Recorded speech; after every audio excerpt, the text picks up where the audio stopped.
of my arms,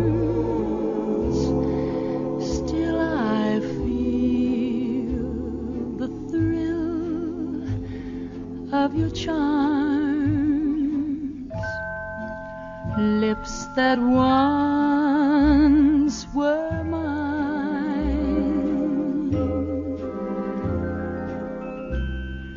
tender eyes that shine,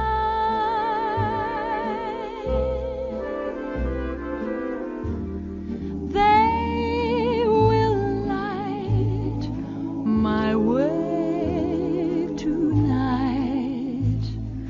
I'll see you in my dreams.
City Hall in the city of Elizabeth.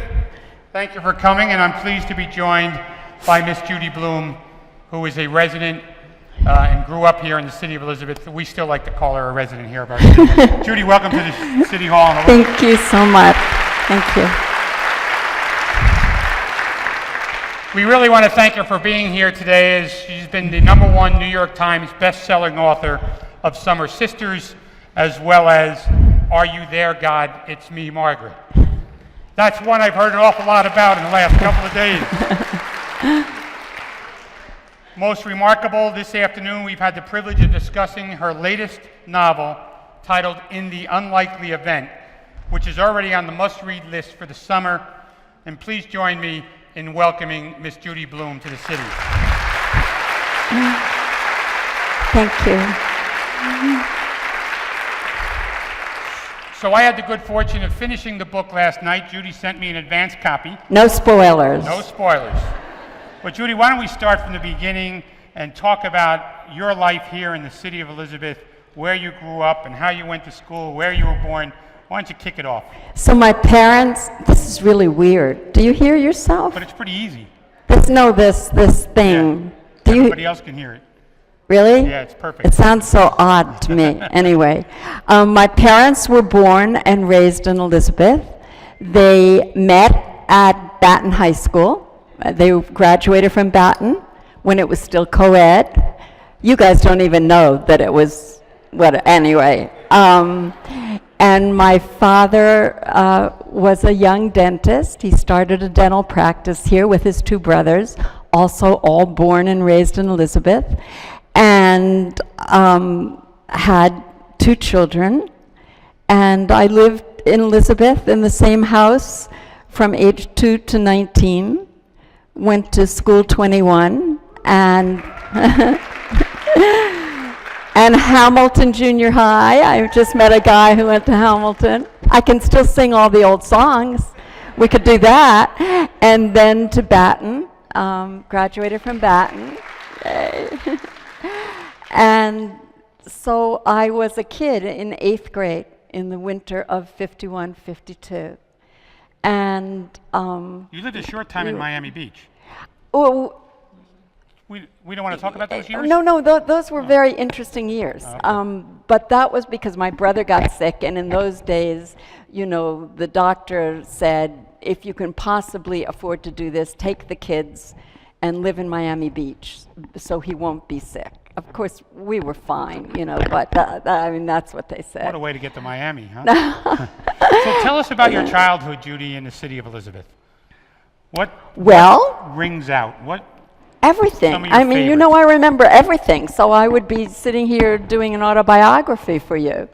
Walking to school down Shelley Avenue. I was terrified of dogs in those days, and I walked with my friend Barry Neidick, and he was supposed to protect me from the dogs. I like dogs now. Did he protect you? Well, nobody bit me. Nobody ate me. And, I just remember everything from going to buy sweet corn, going to Green Lane Farm, I think we called it. Now Kane College is there. And the president's here. Oh, yes, indeed. Yes, indeed. And so it's really interesting that I have such a good memory for my childhood, for everything. And yet, I lived through the winter of 1951-52. And I must have put it somewhere so deep inside that in a career of writing 40, I don't know how many years, well over 40 years, it never, ever occurred to me that I had a story that I needed and wanted to tell. So when did you find your passion for writing? Was it at such an early age in the city of Elizabeth, or did it develop later? Well, I used to bounce. Do you remember Spalding balls, pink rubber Spalding balls? I know, my friend from junior high does.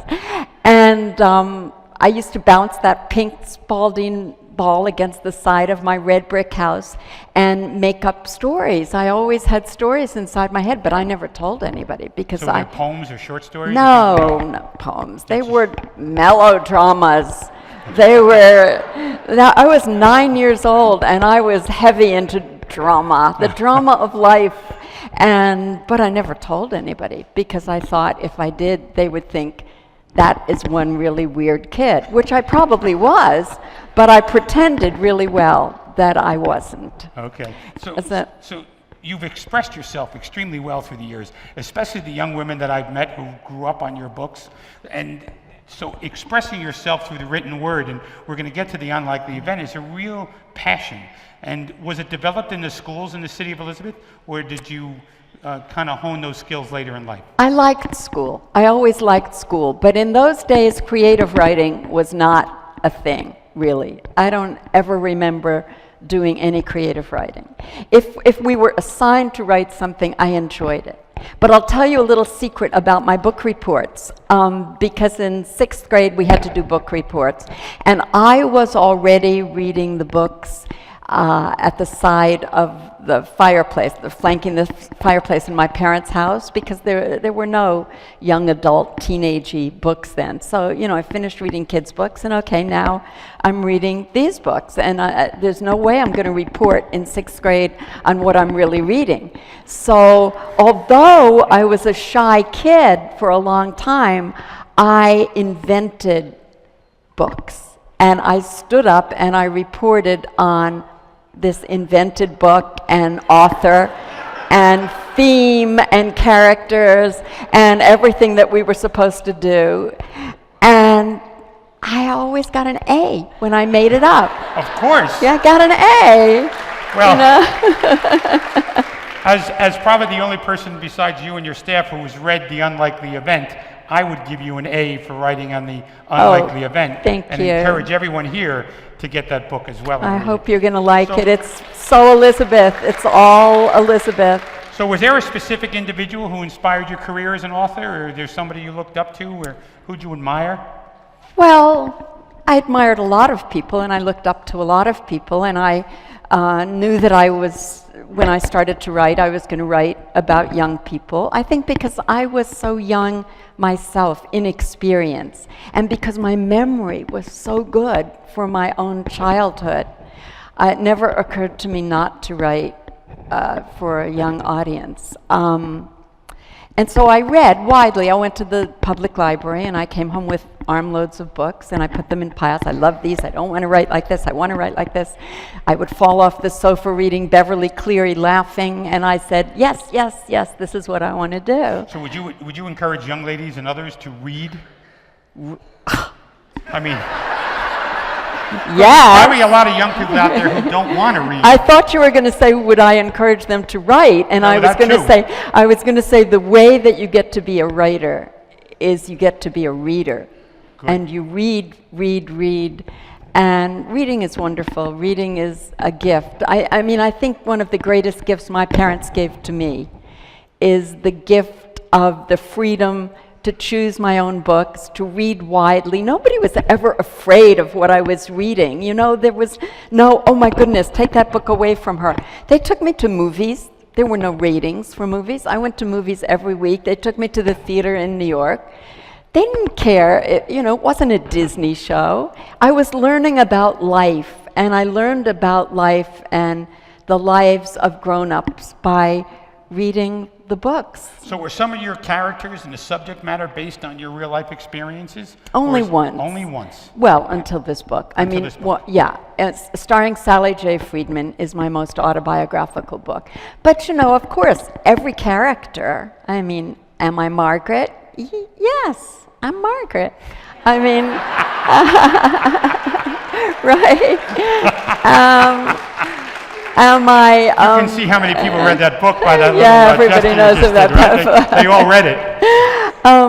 So, I mean, when you write fiction, you put parts of yourself into every character. You have to love those characters, and so, of course, you take little things from this one and little things from that one, things that you see and hear, and writers are observers, so... So in The Unlikely Event, which is your latest novel, the book and why you decided to prominently feature such a historic time in our city.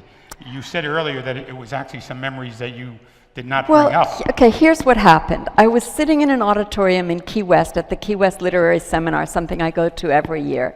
And on stage was a young writer. The theme of the conference that year was new voices in literature. And her name was Rachel Kushner, and now she's very famous, and she's less young, because it took me a long time to write the book. But she stood up and she was talking about stories that her mother had told her in the 50s. And that's how she wrote her book. And all I heard was in the 50s, and it was like, boing! It was that simple, in the 50s, and the plane crashes kicked off.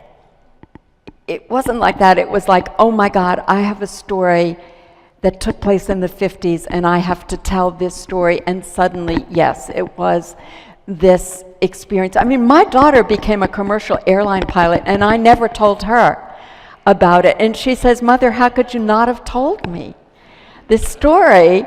And it wasn't that I ever forgot it.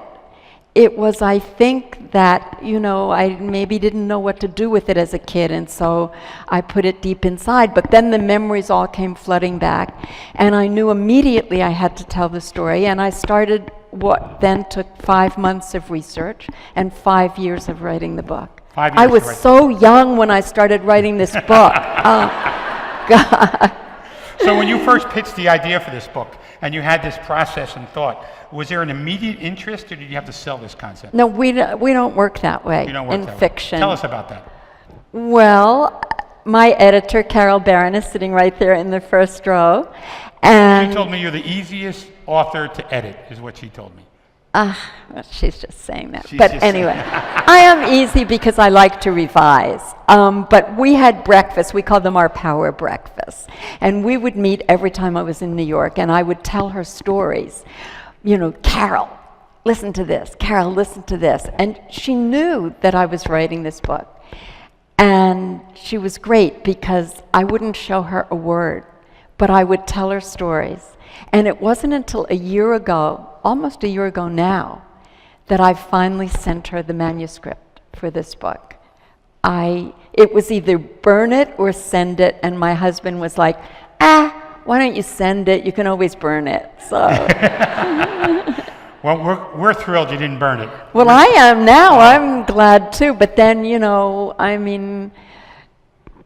in the book, it talks about the meeting that occurred when Newark Airport was closed down. I can't believe it's in this room. Where this meeting was held. Over in 1,000 people. Right. Over 1,000 people after the second crash came to a meeting here, a very angry meeting. We've had those. Where they demanded the closing of Newark Airport, which did not happen.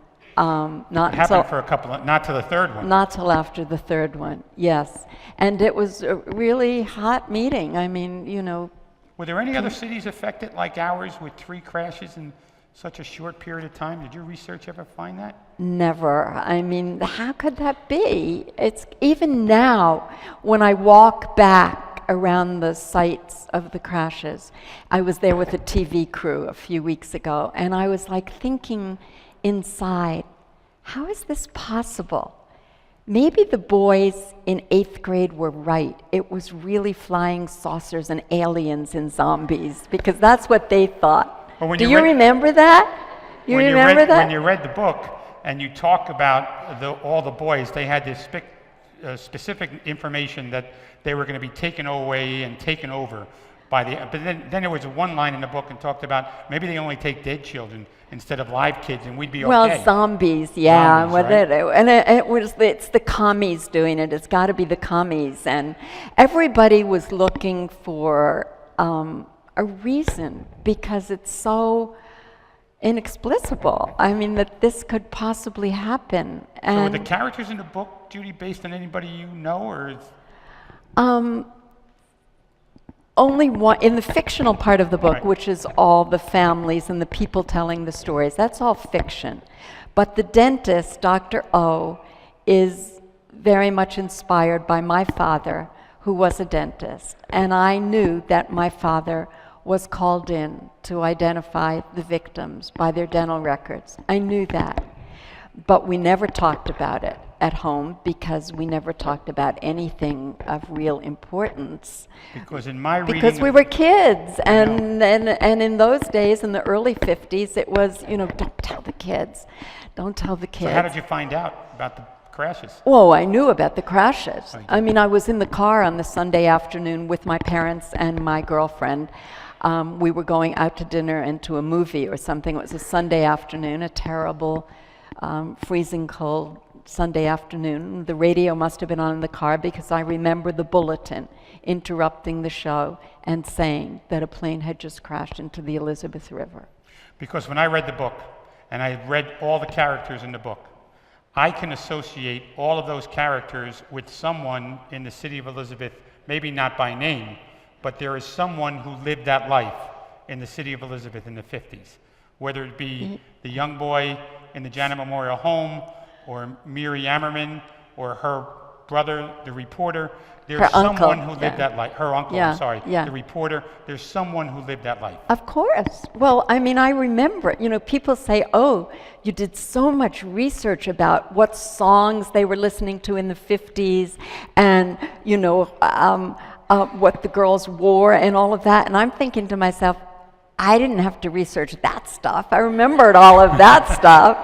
I had to research the crashes and, all of the newspaper stories, and so many stories inspired me to make fictional characters in the book. There was a woman on the ground reported in the paper who survived the third crash and said, please, girlie, loosen my girdle. I can't breathe. And that became a moment in the book. So there are so many moments. That was a moment in the book that made me pause because I could see someone helping that lady doing that, especially in our city. And that's what was special about that part of the book. Yeah. So did you visit any of the sites at the time, or did you see this, or You know know, anybody who was directly impacted? I never visited any of the sites, which I find very strange because I was a really curious, imaginative kid. And the only thing I can think of is that my mother made sure that I never saw any of the sites. I don't know. My brother did. He was 4 years older than me. And did you go to Newark Airport all the time, or now, or? Well, we I can't used to envision go. the runways. We used to go to Newark Airport for fun, to watch the planes coming and going. I mean, that was like a Sunday afternoon fun thing to do. Because Terminal A is in Elizabeth, and the runways, based on your research, clearly showed Newark Airport when it reopened, directed all of the planes away from the city of Elizabeth. They never have come over again, right? No, they have not. No. Well, we had a fight with them recently up to the Supreme Court about their routes and when they turn over the city. It used to have to be 2.5 miles, and then they shortened it to 2.25 miles. And who won? They won. It's tough to beat the government. It's tough. It's tough. Very tough. So flying was much different in the 50s than it is now, as you know. Totally different. What did you think of flying in the 50s? When did you first fly? I didn't take my first plane, and people assume that because I wrote this book and lived through this, I must be terrified of flying. I'm not. My sinuses are, but I'm not. And I couldn't wait to fly. It was such a romantic idea then. You dressed up to fly, and I went to, my first flight was You could smoke on planes back then. Yeah, but I didn't smoke, and I don't like smoke, so I Neither don't do know what it is. But my father smoked a lot. But my first, I was 17, and I went to my brother's wedding in Houston. And we flew on a Constellation, and the pilot or co-pilot or stewardess, as we call them, then gave me wings to wear. I was very excited. Even I was 17, but I was like a little kid, So you flew 2 years after this happened then? A couple of years after. But stranger than that, I think, is the fact that when I was a senior in high school, my father took me to Boston to interview at Boston University. And it was winter, and it was a terrible day, and on the way home, it was snowing. There was a snowstorm. It was very hard, and our flight back was canceled. And my father, just like, there's a scene like this in the book, my father said to me, well, lucky us, I scored 2 tickets on a plane home. And I was with my daddy, and I adored him, and I was never frightened, and I knew nothing bad could ever happen to me when I was with him. He took me home on a non-sked. I mean, the same... You make that as a big deal in your book, the non-sked, and don't ever take me on a non-sked. Well, part. Steve. His father, Dr. O, takes Steve back from on a interviewing on a non-sked and says, don't ever tell your mother. And my father said to me, don't ever tell Mommy that I brought you home on a non-sked plane. I mean, not all non-skeds were bad, but, you know, it was... Times were different. That was in the book, that word strictly... Non-sked. Yeah, non-sked. Yeah, it was like charters. I mean, people today don't know what that means, but it was like charter flights, and they could be iffy. So did you talk with the airport or safety officials regarding any of your research on this book? Or? You know, I saw that question on a list, and I didn't. But let me ask Henry Ammerman in the front row. Hank, did we talk to... He's not mic'd, but this is my husband, George Cooper, who plays the role of Henry Ammerman in the book. Because he helped me very much with like,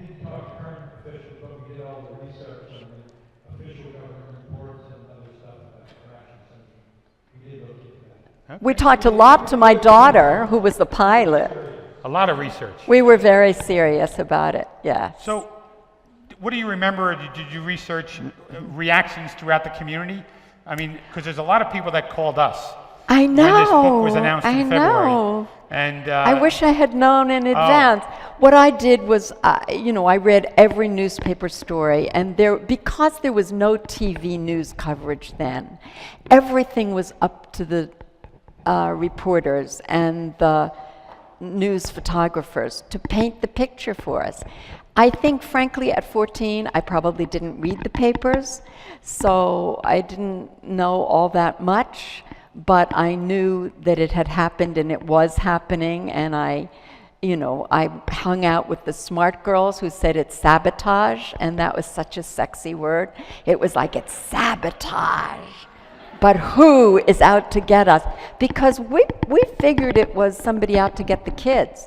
I mean, in your book, you mentioned that word sabotage, and you said, somebody said, what does that word mean, or something in the book? And they all scrambled and they go to the dictionary. Right. Which is pretty good. But Vic there, right, remembers all this stuff from being in Hamilton, and it was to the kids as if somebody was out to get the kids, because 2 blocks from Hamilton and almost into the window of Baton High, just missing St. Mary's, and then into the playing field of Janet Memorial. I mean, it's kids, right? But the question was, why the kids of Elizabeth? What was so special about us that they wanted to get us? The communists were after us. Who knows who was after us? But so it was both terrifying, I think, and almost exciting, wasn't it? I mean, because we had to find a way that we could deal with this. And so being excited about it was better than, hiding under the table. So Judy, what did you learn about the emergency services in your research? I mean, there's a fireman here who actually responded. Charles responded to Swody. Charles Swody. Stand up, Charles Swody, and wave. Can you do that?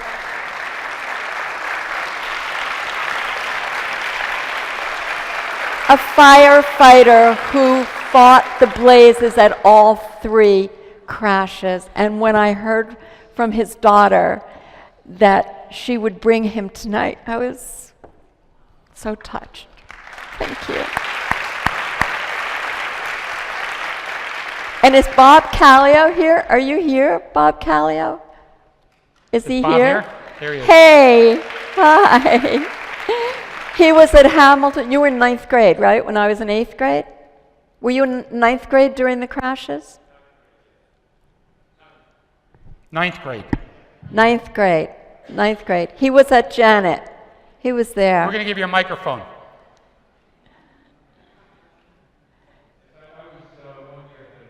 Yes. And You were an older boy. And you lived at Janet. I lived at Janet, and I remember that night very well. It was a moonlit night, and it was 25 minutes after 12 when the plane came down and crashed into our football field. We had a regulation-sized football field, and when we sounded the fire alarm, everybody ran out. We ran down the back steps, and we went to the left part of the field where we thought there were people or bodies laying. That turned out to be the luggage department, because the plane, when it crashed, the tail hit the Meltzer Apartments, which was just to the left of Janet, killing the McGee family on the 3rd floor. And then the plane broke apart, and the tail section actually slid right across Westminster Avenue. And fortunately, we did go to the what we thought was the people laying on the ground, because the plane exploded after we had gone to that portion. And then we went up to where the fire was, and there were survivors that walked out of the tail section of the plane, people that were burnt. And we started to take them into Janet and triaged them in there, and took them off to I went to Elizabeth General with a lady, Priscilla DeFure. I don't know if you probably read about her in the paper. She was on her honeymoon with her husband, and That's in the book. he died and she survived, and she was a beautiful lady, 25 years old, and burns all over her legs, and so it was some night. And I can't wait to read the book. So, on that note, we're going to show a brief video, Judy, about Okay. some of the footage that we've. You mean Research. terrible footage? I don't you know, mean is it awful, terrible footage? scary footage? Here it is. Do we want to see that? The book is uplifting, guys, by the way. book I is know uplifting. it's terrible, The book is but uplifting. ultimately it's about getting through it, and life goes on, and you go on, and you fall in love, and you make a life for yourself, and no matter how many terrible things happen, life goes on. Yeah, we're going to talk about that as soon as we see some of these clips. Oh, okay.